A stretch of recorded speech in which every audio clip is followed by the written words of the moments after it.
Hello दोस्तों, कैसे हैं आप लोग। शुक्रिया। ऑल सब्जेक्ट ऑनलाइन क्लासेस में आपका स्वागत है। आज जो है आप लोगों को पुनः क्लास NMS जो आपको उस दिन एक वीडियो में बताए थे कि राष्ट्रीय मेधा छात्रवृत्ति योजना के अंतर्गत जो है इंट्रेंस एग्ज़ाम केंद्र सरकार के द्वारा आयोजित की जाती है।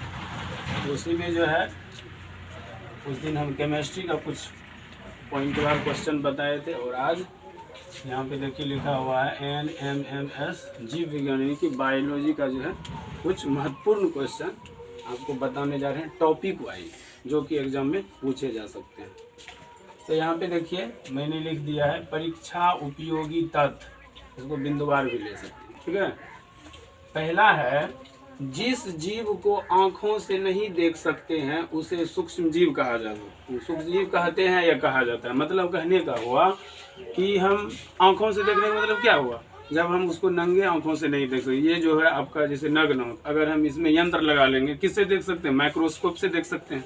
माइक्रोस्कोप का हिंदी क्या होता है, सूक्ष्मदर्शी। सूक्ष्मदर्शी से हम क्या कर सकते हैं, देख सकते हैं। ठीक है, यहाँ पे देखिए जिस जीव का आँखों से नहीं देख सकते, यानी कि जिस जीव को आंखों से नहीं देख सकते हैं, जो अभी जैसे मान लीजिए हम लोग दही खाते हैं कि नहीं खाते हैं, तो दही में हम जानते हैं कि लैक्टोबैसिलस बैक्टीरिया होता है, पाया जाता है। लेकिन अगर हम उसको माइक्रोस्कोप से देख लेंगे तो दही खाया नहीं जाएगा। साधु संत आदमी क्या करते हैं, हम बोलते हैं हम साधु हैं, हम किसी जीव का हत्या नहीं करते हैं, लेकिन उनको पता नहीं है वो जो दही खाते हैं उसमें बैक्टीरिया है, जीवाणु है। ठीक है, यही चीज है। यहाँ पे आगे बढ़ेंगे, कहता है सूक्ष्म जीव को 5 भागों में बांटा गया है, या 5 जगत में भी बांटा जाएगा। ठीक ना, 5 भागों में बांटा गया। कौन कौन है देख लीजिए, यहाँ पर सूक्ष्म जीवों को 5 भागों में बांटा गया है।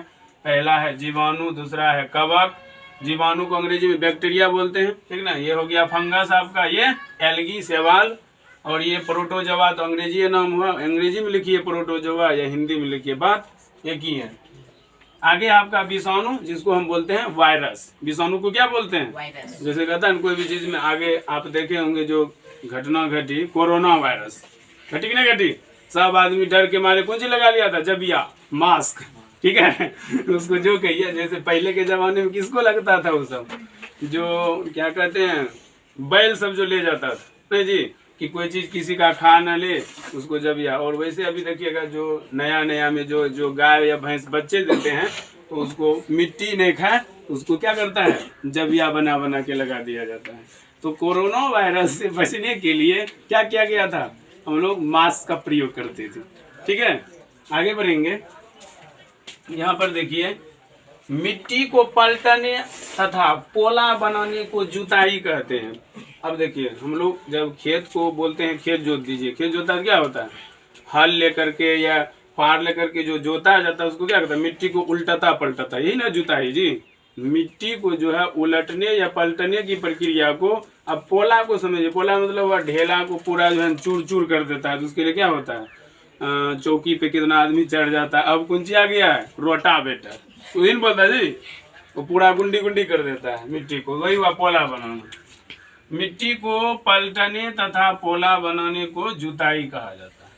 ठीक है, आगे बढ़ेंगे। यहाँ पर देखिए खेत से खरपतवार हटाने की प्रक्रिया को निराई कहते हैं। खेत से खरपतवार हटाने की प्रक्रिया को निराई कहते हैं। ठीक है, खेत जब हम लोग फसल लगाते हैं, लेकिन आपको याद होगा क्या, मोथा लगाते हैं, दुबरी लगाते हैं, भांग लगाते हैं, कांटा लगाते हैं, लेकिन पौधा के साथ उग जाता अवांछित पदार्थ, बेकार पदार्थ, तो हम लोग उसको क्या करते हैं, या तो जोन रख करके या मान लीजिए कोई अपने से भी जा करके क्या करता है, उसको हटाना शुरू कर देता है। चाहे वो खुरपी से हो, कचिया से हो, जैसे हटाता है, या कुदाल से हो, क्या करते हैं हम लोग उसको ला करके गाय भैंस बकरी सबको देते हैं। तो खेत से जो बेकार पदार्थ को, अवांछित पदार्थ को हटाते हैं उसी को निराई कहते हैं। ठीक ना, उसी को क्या कहते हैं, निराई। अपना सब कौन सी कहते हैं, कम्बे छिए खेत के, कुछ करे छिए कम्बे छिए, उसी को निराई बोला जाता है। ठीक है, आगे बढ़ेंगे। वाल्मीकि राष्ट्रीय उद्यान बाघ के लिए प्रसिद्ध है। किस पशु के लिए प्रसिद्ध है, बाघ, टाइगर। वाल्मीकि कहाँ पे है जी, बिहार में।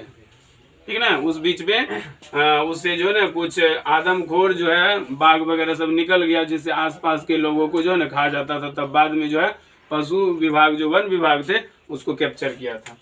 आगे बढ़ेंगे, यहाँ पर देखिए कहता है टेस्टोस्टेरोन हार्मोन के कारण ही लड़कों में मूंछ और दाढ़ी निकलता है। देख लीजिए फेस टू फेस। इसका मतलब है कि इससे साबित होता है कि लड़कियों में टेस्टोस्टेरोन हार्मोन नहीं पाया जाता है, जिसके कारण से उसमें दाढ़ी और मूंछ नहीं निकलते हैं, और लड़कों में पाया जाता है जिसके कारण से दाढ़ी और मूंछ निकलते हैं। ठीक है, किसके कारण निकलते हैं? टेस्टोस्टेरोन हार्मोन के कारण निकलते हैं। 1 दिसंबर को विश्व एड्स दिवस मनाया जाता है। मेरे अनुसार से हम लगता है आज ही है 1 दिसंबर है जी। तो आज के ही दिन को जो है घोषित किया गया है विश्व एड्स दिवस के रूप में, ठीक ना, 1 दिसंबर को। और हम थोड़ा सा इस पर बता देते हैं आप लोगों को। एड्स जो एक खतरनाक बीमारी है, एड्स जो है वह एक खतरनाक बीमारी है, इससे लोगों को बचना चाहिए। एड्स का जो है पूरा नाम होता है एक्वायर्ड इम्यूनोडेफिशिएंसी सिंड्रोम, ठीक है ना, और ये HIV वायरस के कारण होता है, जिसको हम लोग कह सकते हैं ह्यूमन इम्यूनोडेफिशिएंसी वायरस, ठीक ना। ये गलत या दूषित कह सकते हैं, दूषित सुई सिरिंज के प्रयोग से फैलता है, या मान लीजिए HIV पॉजिटिव ब्लड चढ़ाने से फैलता है, और यह तो असुरक्षित यौन संबंध बनाने से फैलता है। और सबसे पहले एड्स की पहचान की गई थी अमेरिका में। एड्स के बारे में आपको इतना जानकारी दे दी है, इसलिए ये जो है काफी लाभदायक है, ठीक ना। आगे बढ़ेंगे, गेहूं में रस्ट रोग कवक के कारण होता है। गेहूं में जो है एक रस्ट जो है रोग का नाम है, उसमें जो है कवक के कारण होता है। किसके कारण हो जाता है? कवक के कारण।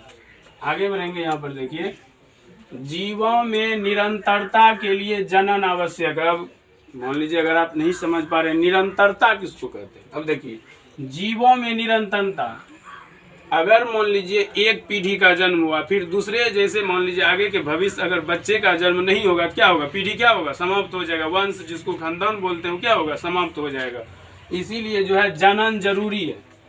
कोई भी जो है जन्म लेता है, युवा अवस्था में आता है, प्रौढ़ अवस्था में आता है, उसके बाद वो मृत्यु हो जाता है, क्योंकि ये संसार का, ये प्रकृति का नियम है कि जो जन्म लिया है उसकी मृत्यु निश्चित है, चाहे वो किसी भी हालत में होगा, और मृत्यु भी एक करवा सकता है। इससे लोगों को डरना नहीं चाहिए, ठीक ना। इसमें घबराने की कोई बड़ी बात नहीं है, क्योंकि कोई भी सूक्ष्म जीव जिसका इस धरती पर जन्म हुआ है, चाहे वो पेड़ पौधे कुछ भी हो, उसको एक ना एक दिन मरना। ठीक है, आगे बढ़ेंगे।